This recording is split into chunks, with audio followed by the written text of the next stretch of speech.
I'm Alexandra, 32 female. I live in a small but comfortable apartment in the city, a place I built for myself through years of hard work as a data analyst. It's my sanctuary, usually a place of peace, but recently it became the backdrop for the loneliest night of my life. This is the story of how my family's quiet betrayal on my birthday led to a decision that would create a deafening silence, and how I learned that sometimes the most powerful thing you can say is nothing at all. Before this story unfolds, I'd love to connect with you. Please let me know in the comments where you're watching from and what time it is in your corner of the world. It's amazing to see how far these stories can travel. The silence in my apartment was the first sign that my 32nd birthday would be different. It wasn't an oppressive silence, not at first. It was just empty. Usually, the morning of my birthday would start with a barrage of texts, a cheerful, slightly off-key, happy birthday, voice message from my mom, Nancy, and a flurry of emojis from my younger cousin, Molly. This year, my phone screen remained dark. I woke up at my usual 7:00 a.m., the sunlight streaming through my blinds, and the only notification was a calendar reminder. Birthday, as if I could forget. I work as a senior data analyst for a large tech firm. My job is about finding patterns, connecting disparate points of information to form a coherent, logical picture. It's a skill that requires patience, attention to detail, and the ability to detach emotionally to see the cold, hard facts. For years, I had unknowingly applied this skill to my family dynamics. I saw the patterns, the last-minute calls for financial help, the way family events always seemed to revolve around my cousin Molly's latest drama, the subtle expectation that my stability was a safety net for everyone else. But I had always overlaid these patterns with an emotional filter of love and duty. I was the responsible one, the reliable Alexandra. It was a role I had accepted, and in some ways, embraced. That morning, I made myself a coffee and sat by the window, watching the city wake up. By 9:00 a.m., a single text came through. It was from my mom. "Happy birthday, sweetie. Sorry things are so hectic here. We'll have to do something low-key tonight. Love you." No call, no emojis. Just a perfunctory message that felt more like a logistical update than a celebration of my existence. I stared at it for a long moment, the warmth of my coffee cup doing little to chase away the chill creeping into my chest. Hectic was my family's default state, usually a prelude to a request. I texted back, "No problem, Mom. Looking forward to it." A simple, accommodating reply, the Alexandra they knew. My best friend, Vanessa, called at 9:05 a.m. sharp, her voice a burst of energy that made me smile for the first time that day. "Happy birthday, Alex. I swear you don't age. Tell me all the plans. Are we doing dinner? Drinks? Is Nancy making her famous lasagna that I always try to steal the recipe for?" I let out a small laugh, the sound foreign in the quiet room. "Hey, V, thanks. And no, it's just a low-key thing tonight. Mom said things are hectic." There was a pause on the other end. Vanessa, a lawyer, was even better at reading between the lines than I was. She didn't just see patterns, she saw intent. Hectic? What does that mean? Is Collins back acting up again? Did Molly decide she needs to start a new podcast by midnight and demand the whole family's participation? "I don't know," I admitted, swirling the dregs of my coffee. "Just hectic." "Okay," Vanessa said, her tone shifting from celebratory to cautious. "Well, my offer still stands. I can ditch my boring Wednesday night and we can go to that Italian place you love, my treat." I appreciated the offer more than she knew, but the pull of family obligation was a deeply ingrained habit. "Thanks, V, but I should be with them. It's my birthday. I'm sure it'll be fine." "If you say so," she said, though her voice was laced with doubt. "Call me later, and I mean it. Don't let them walk all over you, not today." I promised I would, and we hung up. The rest of my workday was a blur of spreadsheets and data models. I took the day off, but my mind kept drifting to work, to the clean, predictable logic of numbers. It was easier than thinking about the vague disappointment that was settling over me. Around 4:00 p.m., my mom called. Her voice was rushed, tired. "Hi, honey, just calling about tonight," she said, the sound of a television loud in the background. "Your Uncle Colin and I are just completely wiped out. It's been a day. Would you be terribly upset if we just ordered some takeout and called it an early night? We can celebrate properly on the weekend." I felt a familiar pang. It was the feeling of being deprioritized, of my own wants being gently but firmly pushed aside for their convenience.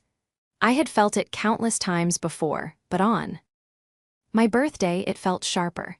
"Oh, sure, Mom, that's fine, whatever is easiest for you guys." "You're a doll," she said, the relief in her voice palpable. "I'll order a pizza to your place. My treat. We'll get your favorite pepperoni and mushroom." "Okay," I said, my voice small. "Thanks." "All right, sweetie. Happy birthday again. We love you. Talk tomorrow." And she was gone. No, how was your day? No, what do you want to do? Just a problem solved. My birthday celebration had been reduced to a logistical issue, and the solution was a pizza delivered to my door so I could be alone. I looked around my silent apartment. The hectic day they'd had was apparently so draining that a simple dinner was too much to ask. My Uncle Colin, a construction worker, was often tired, and my mom, recently laid off from her retail manager job, was stressed about money. I understood that. I always tried to be understanding. So I accepted it. I accepted the solitude. I accepted the pizza that arrived at 6:30 p.m., the delivery guy offering a cheerful, happy birthday. Because of the note my mom had obviously included in the online order. It was a detail that was somehow worse than if she'd forgotten entirely. It was a performance of care without any of the actual effort. I tipped him generously and closed the door, the box of pizza feeling ridiculously large and sad in my hands. I ate 2 slices straight from the box while standing in my kitchen, scrolling through my phone. A few more birthday wishes had trickled in from friends and old colleagues. I answered each one with a cheerful thank you emoji, playing the part of a person who was having a perfectly normal, happy birthday.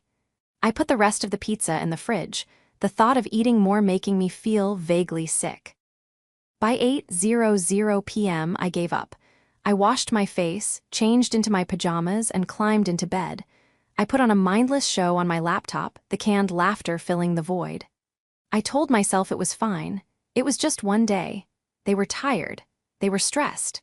They loved me. They would make it up to me on the weekend.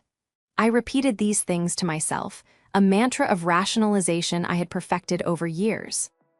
But as I lay there, bathed in the blue light of the screen, a profound sense of loneliness washed over me. It wasn't just about a missed dinner or a lack of cake. It was the quiet, creeping realization that the people who were supposed to put you first, just once a year, hadn't even considered it. They were too tired, and I, as always, was understanding. I fell asleep before 9:00 p.m., my 32nd birthday ending not with a bang or even a whimper, but with the hollow echo of a quiet, empty apartment. The story of my family's finances is a tangled web of good intentions and bad decisions, with me as the perpetually available spider, spinning silk to patch the holes.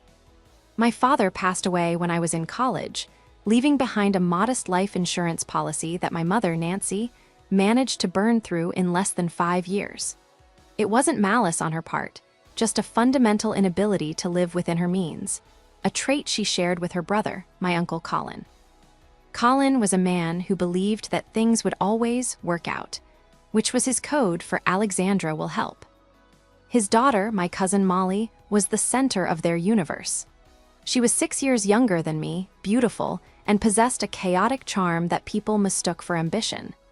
She'd flitted from one passion to another, photography, jewelry making, event planning, each one requiring a significant financial investment from the family, which, by proxy, meant from me. Her latest venture was becoming a lifestyle blogger and influencer, a career that seemed to involve taking artfully arranged photos of expensive coffee and complaining about the algorithm. She was the dreamer, the creative, the one who needed to be nurtured and protected from the harsh realities of the world. I was the pragmatist, the worker bee, the one who dealt with those realities so they didn't have to. This dynamic was established early. When I got my first full-time job, I started helping my mom with her bills. It began with the phone bill, then utilities, and soon I was covering a portion of her mortgage each month. When Colin needed a new set of tires for his truck so he could get to work, I loaned him the money. When Molly needed a new laptop for her brand, I was the one who bought it for her, a late birthday present.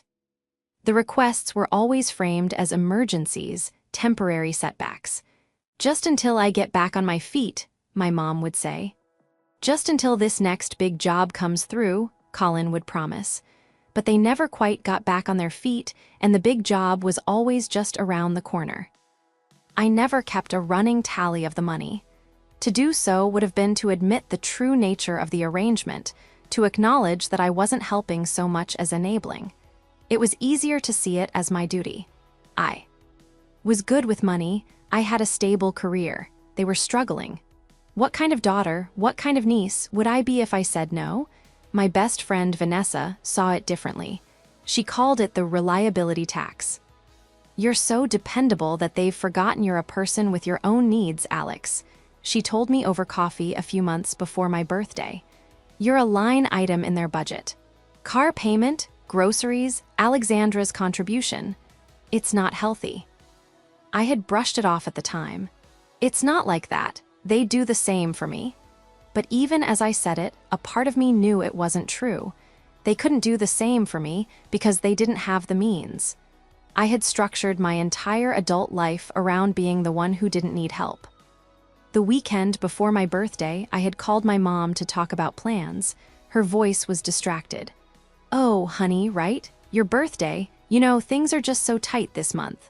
The layoff hit me harder than I expected, and Colin's hours got cut again. This was the preamble, the justification before the ask. I knew what was coming. I had a bonus from work sitting in my savings account, and I felt a familiar sense of resignation. "Don't worry about a big gift, Mom," I said, trying to preempt the conversation I didn't want to have. "Let's just do a nice dinner, my treat." "You're such a good daughter," she said, and I could hear the smile in her voice. But about dinner, Molly was thinking of having a little get-together on Saturday, just a small thing, to celebrate her hitting 5,000 followers. I blinked. A party for 5,000 followers. The Saturday before my birthday. "Well, yes, it's just when her friends are free. You don't mind, do you? We can do your thing during the week." I didn't mind. Of course, I didn't mind. I was the accommodating one. So I spent that Saturday night at my uncle's cramped house, watching Molly preen for selfies while her friends, who all looked exactly like her, talked about engagement metrics and brand collaborations. I brought a nice bottle of wine and a cheese platter, which Molly photographed for her Instagram story with the hashtag #FamilySupport. I spent most of the evening talking to Colin about the rising cost of lumber and listening to my mom complain about her fruitless job search. No one mentioned my upcoming birthday. It was an evening dedicated entirely to Molly's minor social media achievement. Looking back, the signs were all there. The hectic day, the tiredness, it was all a flimsy excuse. But on the night of my birthday, curled up alone in my bed, I still clung to the belief that it was just poor planning, just a moment of thoughtlessness. I had built a fortress of justifications around their behavior because the alternative was too painful to consider, that it wasn't thoughtless at all. It was a choice. They had looked at the landscape of their week, at their obligations and desires, and decided that my birthday was not a priority. It was an inconvenience to be managed, a box to be checked with a pizza delivery. The most cutting part was the history. For every one of Molly's birthdays, there was a production. One year, it was a surprise trip to a winery, which I largely paid for. For her 25th, it was a catered party in their backyard, and my gift was covering the cost of the caterer. Her achievements, no matter how small, were cause for massive celebration. My achievements, a promotion at work, buying my own apartment, were met with a quiet, "That's nice, dear," usually followed by a reminder of how much their own property taxes had gone up. I was the family's infrastructure, the roads, the power lines, the plumbing. Essential, but completely taken for granted. You only notice the infrastructure when it breaks. And as I lay in the dark on my 32nd birthday, I felt the first hairline fracture spreading through the foundation. I didn't know it yet, but the entire structure was about to come crashing down. The pattern I had ignored for so long was about to be laid bare, not by complex data analysis, but by the casual, careless cruelty of a social media post. And the picture it would paint would be clearer and more devastating than any spreadsheet I had ever created. I woke up a little after 1:00 a.m. A car alarm was blaring on the street below, a shrill, insistent noise that had pierced through my sleep. My laptop was still open on the comforter next to me, the screen dark. My mouth was dry, and the loneliness from earlier had curdled into a sour feeling in the pit of my stomach. I reached for my phone on the nightstand, my thumb swiping through the lock screen out of pure, mindless habit. I had no intention of looking for anything in particular. It was just the modern-day reflex for filling empty moments. I opened Instagram. The app greeted me with a cascade of brightly colored squares, friends on vacation, ads for meal kits, a celebrity's new puppy. And then I saw it. The first post was from one of Molly's influencer friends, someone I'd met briefly at the 5,000 followers party. It was a group photo, a noisy, joyful explosion of people crammed into a booth at a fancy downtown restaurant. There were balloons, big, silver mylar balloons that spelled out "Congrats." In the center of the table was a dessert, a ridiculously elaborate chocolate lava cake, with a single, large sparkler shooting fountains of gold into the air. And around the table, beaming, were my family. My mom, Nancy, was there, a glass of white wine held aloft, her face split in a wide, untired grin. My Uncle Colin was next to her, his arms slung around Molly's shoulders, laughing at something someone off camera had said. And Molly was glowing. She was the star of the show, her hands clasped under her chin in a gesture of pure, performative delight. They were all there. Every single person who, just 5 hours earlier, had been too tired to even share a meal with me. My heart started to pound, a frantic, heavy rhythm against my ribs. I felt a wave of nausea. This couldn't be right. I tapped on Molly's profile icon. Her story was a series of short, boisterous video clips. The first clip was a toast. My uncle's voice, loud and clear, boomed, "To our girl, Molly, landed her first big brand deal. We always knew you had it in you." The whole table erupted in cheers. My mom leaned in and kissed Molly's cheek, her eyes shining with pride. A brand deal? That was the occasion. A sponsorship from some obscure skincare company was apparently a monumental event, worthy of a surprise weeknight celebration at a restaurant that I knew for a fact was expensive. A restaurant I had once suggested for my own birthday and been told was a bit much. I scrolled to the next clip. It was a close-up of the cake, the sparkler still fizzing. My mom's voice was in the background. "Oh, Molly, it's wonderful. You deserve it all, sweetie. You've worked so hard." Worked so hard. The words were like a physical blow. I thought of the 60-hour weeks I pulled to meet deadlines, the weekend projects I took on to build my savings, the constant, low-grade stress of my demanding job. The job that funded this very celebration. The job that paid for the laptop she used to secure this brand deal. The job that kept the lights on in their homes so they could be free to support her dreams. They weren't just tired. They had lied. They had actively, deliberately lied to me to exclude me from their joy. They didn't want me there. My hands were shaking as I kept scrolling. There were more photos, more videos, tagged pictures from her friends, all captioned with fawning praise. Proud family, making dreams happen, celebration. Each post was another twist of the knife. In one photo, my mom was holding up a gift bag from a designer store, her expression one of pure glee. They had money for expensive gifts and downtown dinners, but not for my birthday. The hectic day, the exhaustion, the need to order me a consolation pizza, it was all a charade. A carefully constructed lie to get me out of the way. Why? The question screamed in my mind. Why lie? Why not just tell me? "Hey Alex, we're so excited for Molly, we're taking her out to celebrate tonight. Can we do your birthday another time?" I would have been hurt, yes. I would have felt overshadowed as usual. But I would have understood on some level. I would have said, "Of course, go celebrate," and quietly dealt with my own disappointment. But the lie was different. The lie was a conscious act of deception. It was a statement. It told me that my presence was so undesirable, so unimportant, that they would rather invent a story than have me at their table. It meant they couldn't even pretend to be happy for Molly in front of me. Perhaps they knew that celebrating her frivolous success on the very night they had dismissed my existence would be too much, even for the ever-understanding Alexandra. I felt a cold, terrifying clarity wash over me. All the small slights, the forgotten promises, the casual disrespect from over the years, they weren't random acts of thoughtlessness. They were data points in a larger pattern. I was the utility. Molly was the ornament. You don't invite the plumbing to the party, you just expect it to work quietly in the background. I finally clicked out of the app and threw my phone onto the empty pillow beside me as if it were contaminated. I curled into a ball, wrapping my arms around my stomach, trying to hold myself together. There were no tears. I was past tears. I was in a state of shock, a hollowed-out space where my naive love for my family used to be. The canned laughter from the TV show I'd forgotten was still playing, a grotesque soundtrack to the collapse of my world. I lay there for what felt like hours, replaying the images in my mind. My mother's joyful smile, the balloons, the cake. Every detail was seared into my memory. This wasn't just a betrayal.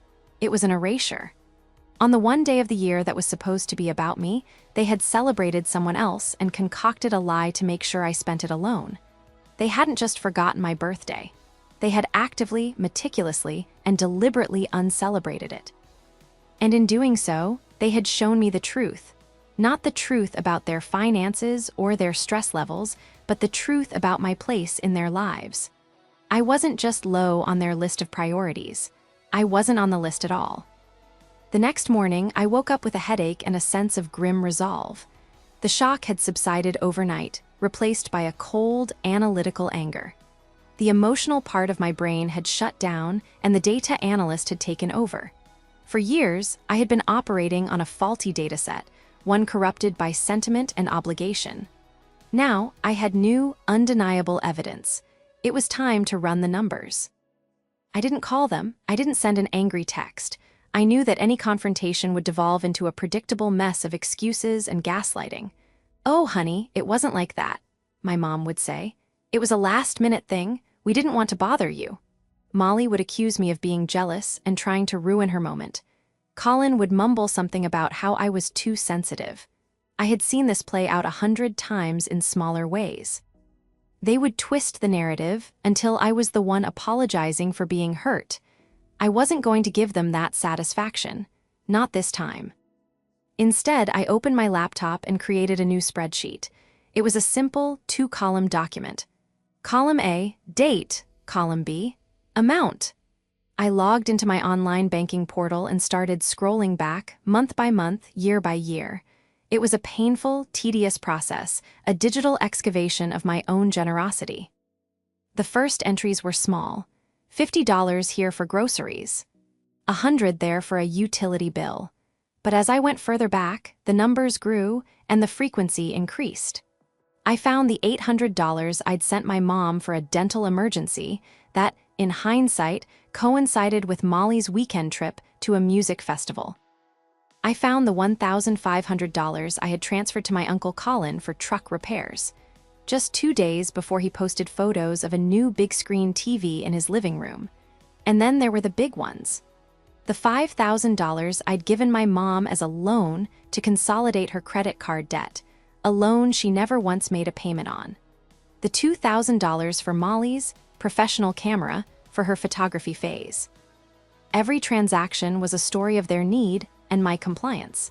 I was their emergency fund, their line of credit with no interest and no expectation of repayment. I cross-referenced the dates with my own calendar and social media history. A pattern emerged, so clear and damning that I felt stupid for not seeing it sooner. The biggest requests for money almost always came right before one of Molly's birthdays, or one of her new career launches, or a family vacation that I was conveniently too busy with work to attend. They were using my hard-earned money to fund a lifestyle for themselves, a lifestyle that pointedly excluded me. The final tally was staggering. Over the last 5 years alone, I had given them just over $47,000. I stared at the number on the screen, a cold, hard fact that could not be argued away. $47,000. It was the down payment on a house. It was a master's degree. It was years of my life, distilled into a number that had bought me nothing but disrespect and a lonely birthday pizza. The spreadsheet was my anchor, the concrete evidence that I wasn't overreacting. This wasn't about a forgotten birthday dinner. It was about a long, sustained pattern of financial and emotional exploitation. They didn't see me as family, they saw me as a resource, a well that would never run dry. My phone buzzed. It was a text from Vanessa. "Hey, how was the low-key birthday night? Feeling recovered?" I called her immediately. My voice was flat, void of emotion as I laid out the facts. The too tired excuse. The Instagram story. The restaurant, the balloons, the brand deal, the spreadsheet. I recited the final number to her, $47,000. There was a long silence on the other end of the line. When Vanessa finally spoke, her voice was low and furious. "Alex, oh my God, I am going to sue them for emotional damages." "You can't sue your own client's family," I said, a small, humorless smile touching my lips. "Watch me," she shot back. "Okay, forget that. What are you going to do? Have you talked to them?" "No," I said, my gaze fixed on the spreadsheet. "Talking is pointless. They'll just lie. They'll deny, deflect, and manipulate. It's what they do. It's part of their process." "So what's your process?" she asked. I thought about it for a moment. My job was to analyze systems and identify points of failure. The system of my family was fundamentally broken. The flow of resources was entirely one-sided. The emotional returns were non-existent. Any analyst looking at this system would recommend a total shutdown. "I'm done," I said, and the words felt incredibly simple and incredibly heavy. "I'm shutting it down, all of it." "What does that mean?" Vanessa asked gently. "Blocking them for how long?" "It means the bank is closed," I said. "Permanently. No more loans, no more gifts, no more covering bills, and no more of my time. No more Saturday nights celebrating Molly's follower count. No more listening to my mom complain about a job search she isn't really doing.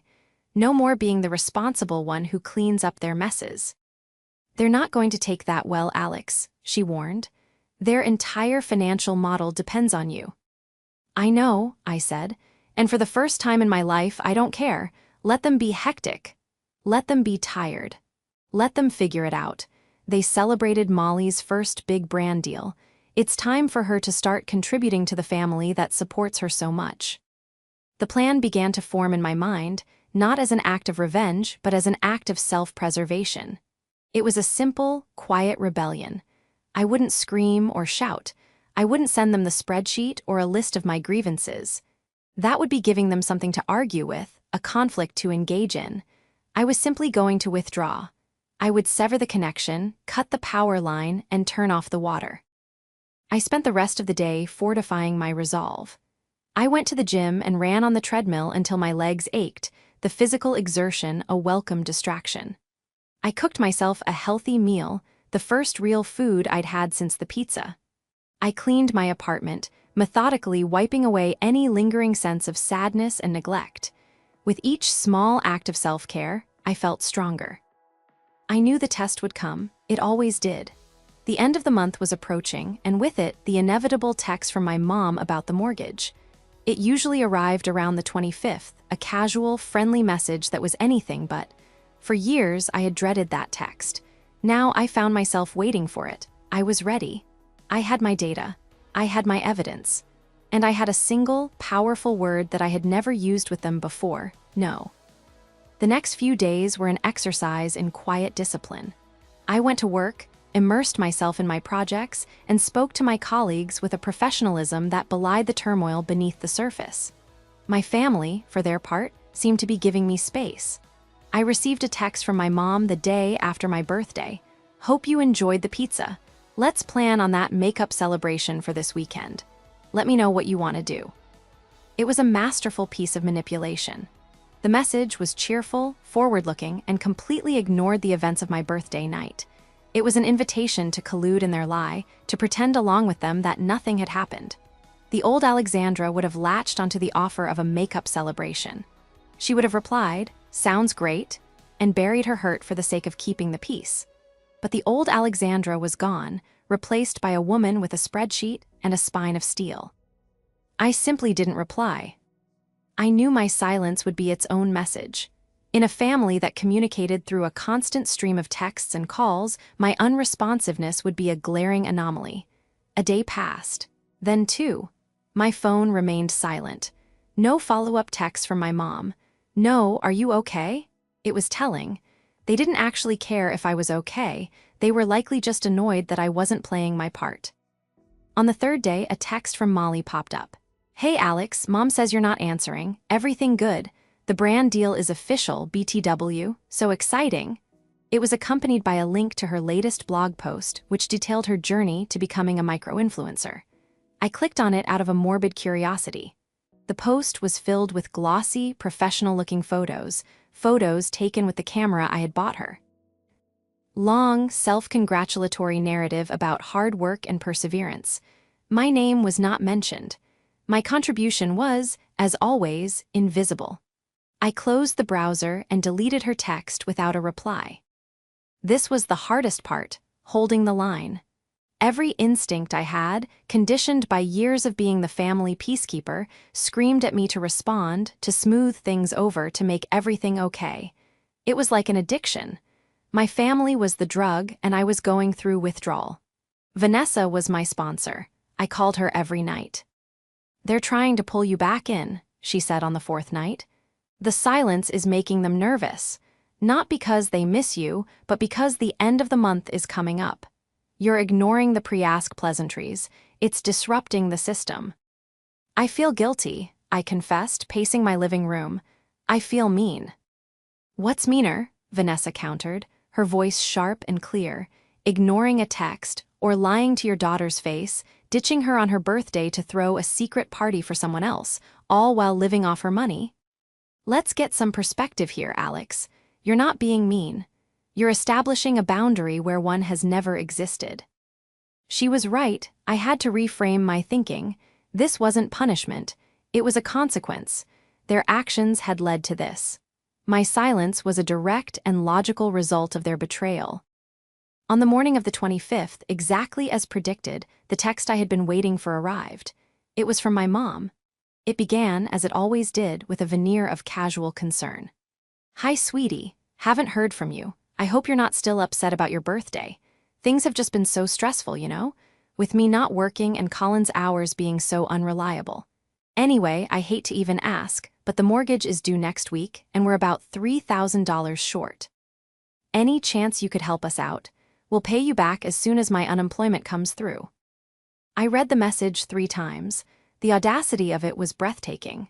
She acknowledged my potential anger, "I hope you're not still upset," and then dismissed it in the very next breath by immediately asking for a huge sum of money.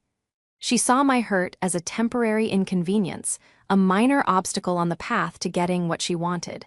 There was no apology, no remorse, just an expectation of my continued financial support. My fingers hovered over the keyboard. I felt a surge of adrenaline, the kind you get before a major presentation or a difficult conversation. This was it, the point of no return. My plan had been to simply ignore her, to let the silence be my answer.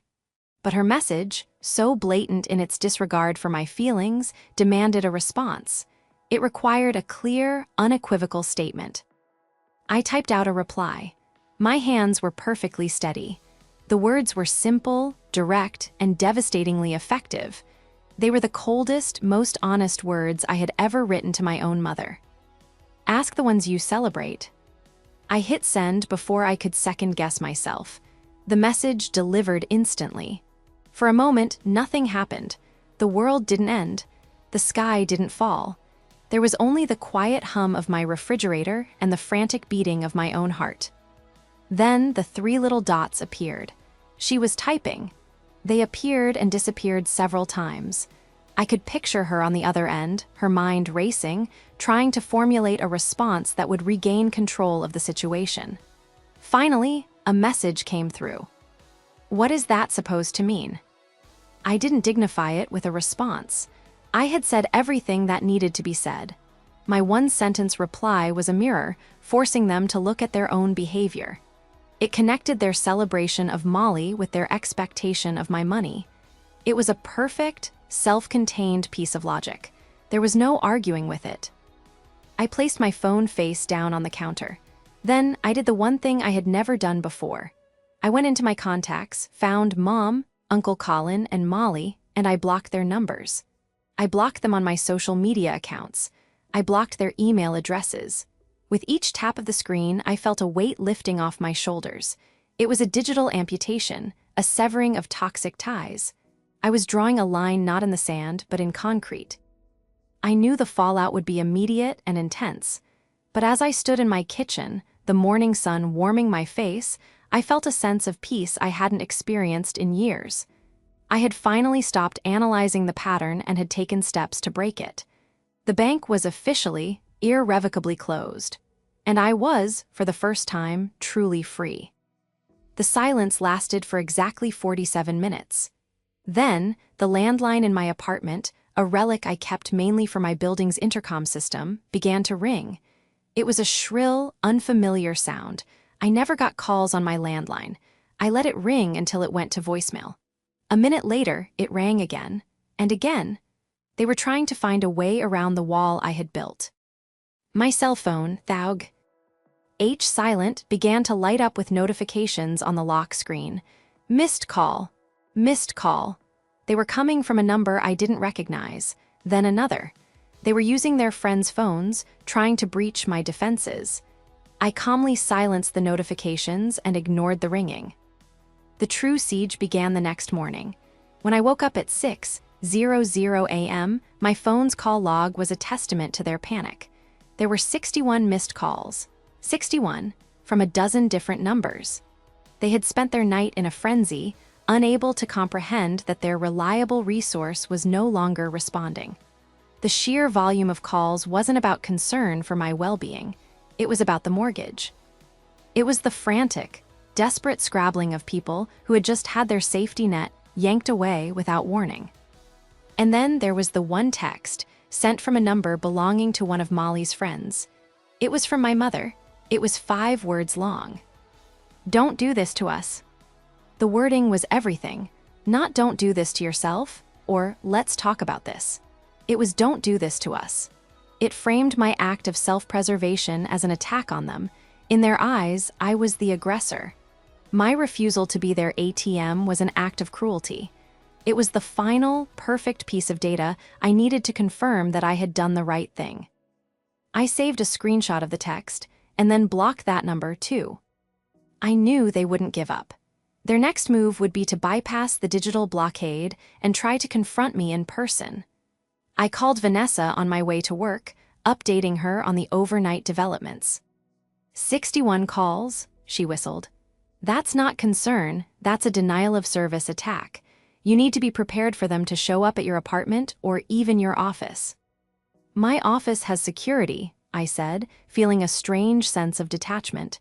They won't get past the front desk. My apartment is another story. Just don't answer the door, she advised. You don't owe them a confrontation, Alex. You've made your statement. But I knew a confrontation was inevitable. My mother wasn't the type to let go. Control was her currency, and she had just had all of her accounts frozen. It happened 2 days later. I was working from home, enjoying the quiet productivity of my apartment when my intercom buzzed. I checked the small, grainy camera screen. It was my mother, Nancy, and my uncle, Colin. They were standing on my front steps, my mother's face a mask of pinched fury, my uncle looking uncomfortable and out of place behind her. I ignored the buzz. A few moments later, it buzzed again, longer this time, more insistent. I continued to ignore it. Then came the banging on my door. Alexandra, I know you're in there. Open this door right now. My mother's voice, muffled but sharp, cut through the wood. My heart was hammering, but my resolve didn't waver. I walked over to the door and looked through the peephole. My mother's eye was pressed right up against the other side, a distorted, cyclopean image of rage. It was terrifying. "This is ridiculous," she shouted. "You can't just cut off your family, we need to talk." I remained silent, her banging became more frantic. "Alexandra, please, we're worried about you." The lie was so bald-faced it was almost funny. They weren't worried about me. They were worried about themselves. "Let's just go, Nancy," I heard Colin mutter. "This isn't working." "No," she snapped. "She is going to open this door and listen to me." I decided to give them one final, controlled confrontation. I didn't want a shouting match. I just wanted to deliver my closing statement. I took a deep breath, unlocked the deadbolt, and opened the door just enough to see them, leaving the security chain in place. They both blinked, surprised by my sudden appearance. My mother's face immediately hardened. "Finally, what is wrong with you? We've been calling and calling. Are you trying to punish us?" I looked at her, then at my uncle, who wouldn't meet my eyes. I kept my voice calm and even the way I would in a boardroom when presenting uncomfortable findings. "There's nothing wrong with me," I said. "And I'm not punishing you. I have simply decided to stop funding a family that lies to me and excludes me. You made it very clear on my birthday where I stand. I've decided to accept that." My mother scoffed. "Oh, for heaven's sake, you're still on about that? It was a last-minute thing for Molly. We were going to celebrate with you on the weekend. You're blowing this all out of proportion over a silly dinner." "It wasn't a silly dinner," I said, my voice unwavering. "It was a lie. You said you were tired. You weren't. You said you were staying in. You didn't. You sent me a pizza so I would be out of the way while you threw a party for someone else with money I probably gave you. Do you have any idea how that felt?" Colin shuffled his feet. "Now, Alex, your mom didn't mean any harm." "Didn't she?" I countered, my eyes locking onto his. "Was it you, Uncle Colin, who was too wiped out to see me? Because you looked pretty energetic in those pictures, toasting Molly's success." He had the grace to look ashamed, his gaze dropping to the floor. My mother, however, was doubling down. "You are being unbelievably selfish. After everything we've done for you." The sheer absurdity of that statement almost made me laugh. "Everything you've done for me? Mom, I have a spreadsheet. I know exactly how much money I have given you, Colin, and Molly over the last 5 years. It's over $47,000. What have you done for me, other than expect me to be your personal bank?" The color drained from her face. The mention of a specific number, of a spreadsheet, had pierced her bubble of denial. It was data. It was proof. "So that's what this is about. Money," she sneered, recovering quickly. "You're holding money over our heads. How cold, how cruel." "No," I said, shaking my head. "This is what it's always been about for you. For me, it was about family. I see now that I was the only one who felt that way. The money is just the evidence. The birthday was the final proof. I'm done. The financial support ends now, and so does this conversation." I started to close the door. My mother's hand shot out and slapped against it. "You can't do this, the mortgage." "That is not my problem anymore," I said, my voice as cold as ice. "You have a successful new influencer in the family. I suggest you ask her for help." And with that, I closed the door, slid the deadbolt back into place, and leaned against it, my body trembling with the leftover adrenaline. I could hear my mother screaming on the other side, a string of insults and accusations. I closed my eyes and waited for it to stop. After a few minutes, the shouting subsided, replaced by the sound of retreating footsteps. And then, for the first time in a long time, there was only silence. The aftermath was not a sudden, explosive event, but a slow, creeping change. The silence that followed my mother and uncle's retreat from my doorstep was profound. The barrage of calls and texts stopped completely. It was as if, having failed to break down my door, they had simply vanished. In the first few days, the silence felt heavy, charged with unspoken anger and resentment. I kept expecting another knock, another desperate call from a new number. But nothing came. Vanessa checked in with me daily. "How are you holding up?" she'd ask. "Are you okay?" "I think so," I'd reply, and it was the truth. I wasn't celebrating. I wasn't gloating. There was a deep, aching sadness for the family I thought I had, for the love I had so desperately wanted to be real. But beneath the sadness, there was a growing sense of peace. The constant, low-level anxiety that had been my companion for years, the dread of the next financial emergency, the stress of managing their expectations, was gone. I hadn't realized how much space it had taken up in my mind until it was no longer there. My finances began to change almost immediately. The portion of my paycheck that had been automatically earmarked for family support now went directly into my savings and investment accounts. I watched my net worth begin to climb at a faster rate than ever before.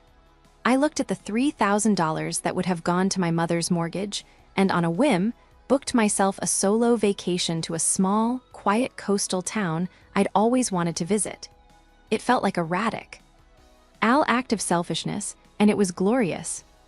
About a month after the confrontation, I got an email from a distant aunt, my mother's cousin. It was a carefully worded message, clearly written at my mother's behest. It spoke of forgiveness and the importance of family, and how my mother was distraught and didn't understand what she'd done wrong. It was another attempt to manipulate me, to use a different angle of attack. I replied with a polite but firm message. "Thank you for your concern, but my decision is final. My relationship with my mother, uncle, and cousin is a private matter, and I will not be discussing it further." I never heard from that aunt again. The real news came in bits and pieces through the grapevine of social media. Vanessa, who still followed Molly out of a morbid sense of curiosity, was my primary source of information. Molly's influencer career, it turned out, was not the cash cow they had imagined.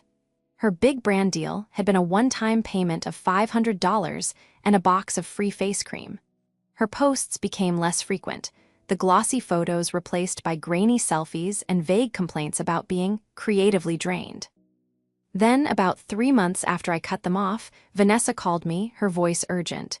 "You need to see this. Molly started a GoFundMe." My blood ran cold. I navigated to the link she sent me. The title of the campaign was "Help a Family Avoid Foreclosure." The photo was a somber picture of my mother and Uncle Colin standing in front of their house.